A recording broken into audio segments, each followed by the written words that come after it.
ranking members for the 117th Congress. The American people delivered a mandate against socialism and for real solutions. These members will actually help deliver just on that. As many of you have reported, there has been some movement this week towards a relief package for Americans hurting from the coronavirus and lockdowns and restrictions. Now, for months, Speaker Pelosi has done nothing to help Americans who are hurting. For more than 40 times, Republicans have brought on this floor COVID relief votes that the Democrats have voted against. 60% of business closures due to COVID restrictions are now permanent. This week it was reported that 37% of small businesses in Massachusetts have shut down permanently. 83% of small businesses owners support more relief. While we have more than $100 billion sitting in PPP today that can go to relief for small businesses, and a discharge petition sitting on the floor, and more than 20 Democrats signing a letter back in September who said if Pelosi did nothing, they would sign it, it still has not moved forward. But again, more than 40 times, Democrats have voted against, since summer, any COVID relief that the Republicans have been able to put on the floor. Now, I've been working closely with President Trump, Secretary Mnuchin, and Leader McConnell on the relief package that Senator McConnell introduced this week. It delivers real support for those who need it, small businesses, schools, and Americans who lost their jobs.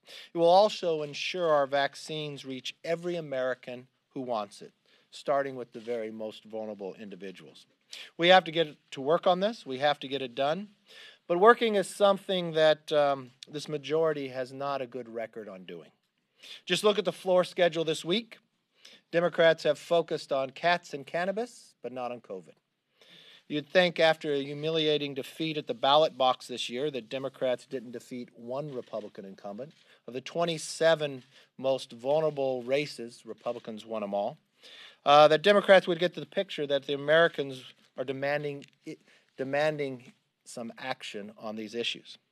Certainly doesn't appear that in the next Congress anything will change. Yesterday, the Democrats released next year's House schedule. The average number of days working in the first session of the past 4 Congresses have been 134 days. You would think with all the challenges that this country has, that we'd probably maybe even work at least more, or at the very least, that same amount of time. Nope. Democrats think Congress needs a 25% reduction. Yes, you don't even have to show up for work. 60 Democrats yesterday, well, 1/3 of them didn't show up for work, just voted by proxy, and still got paid. And now they find out they don't even have to work as much as they did Congresses before. A 25% reduction with only scheduled 101 days. It will probably become the laziest Congress we have ever had. With that, let's open it up for questions. Yes, ma'am.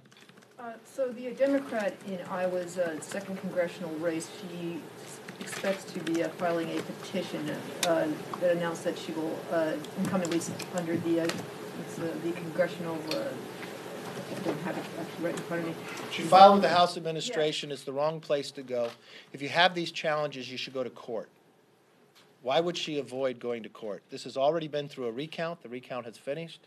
The Republican, Mariette Miller Meeks, is the winner, and I expect her to be seated come January.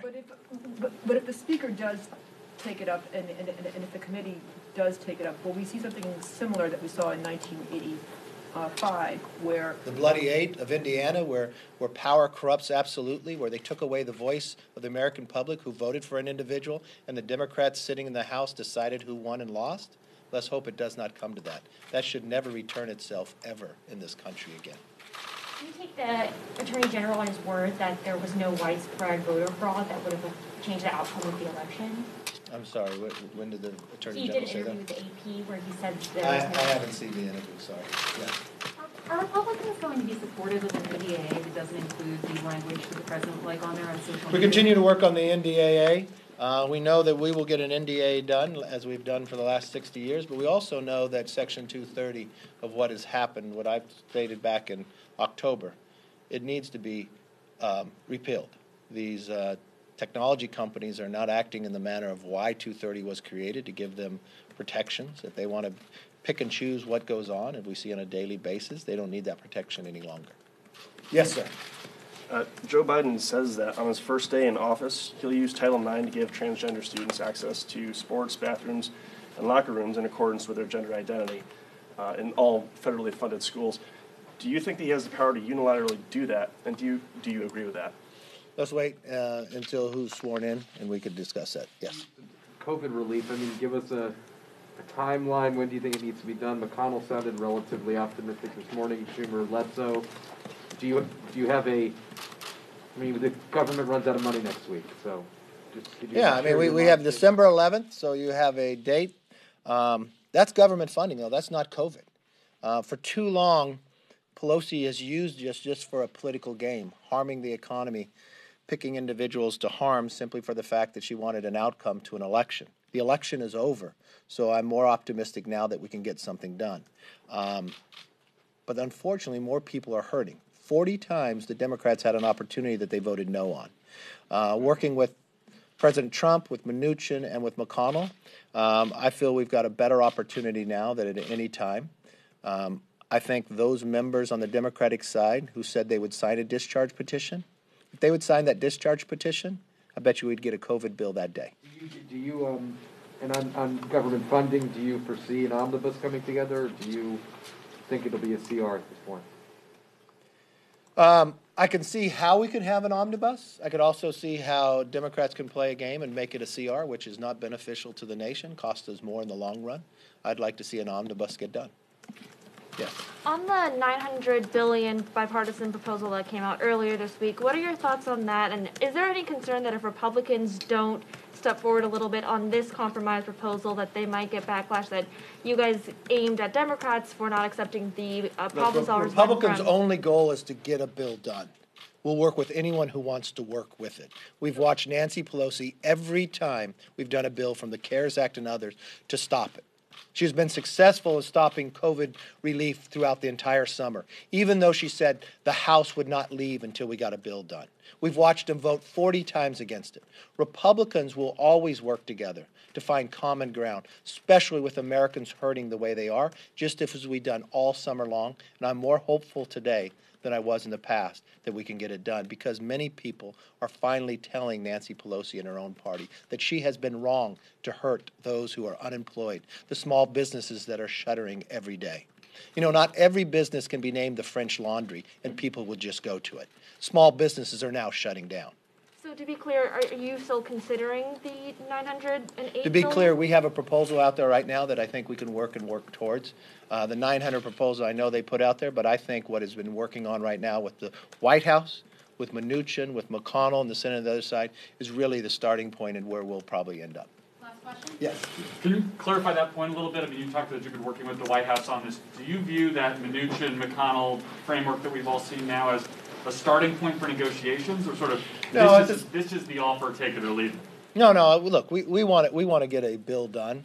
At the same time, we've been trying to talk with the Speaker. I think she is becoming more open than she has in the past. Hopefully that she's viewing what is going on across the country, the pain that is happening. You know, the Speaker a number of weeks ago said doing nothing is better than doing something. She's probably the only person in this country that believes that. I hope she's finally changed her belief on that. Doing nothing is not better than doing something. That means nobody gets help. And I think people have been hurt too long. Businesses have been shut down permanently. People have lost their jobs. You can walk anywhere in this country, you can see that. But you can also tell exactly the person that has caused it. The Speaker of this House has denied the ability to help go to the American public simply because she wanted to determine something would happen in an election, to harm President Trump and him getting reelected. Well, what has happened is American people are hurting, and that has got to stop. Thank you all very much. Hope you have a good weekend. As a concession.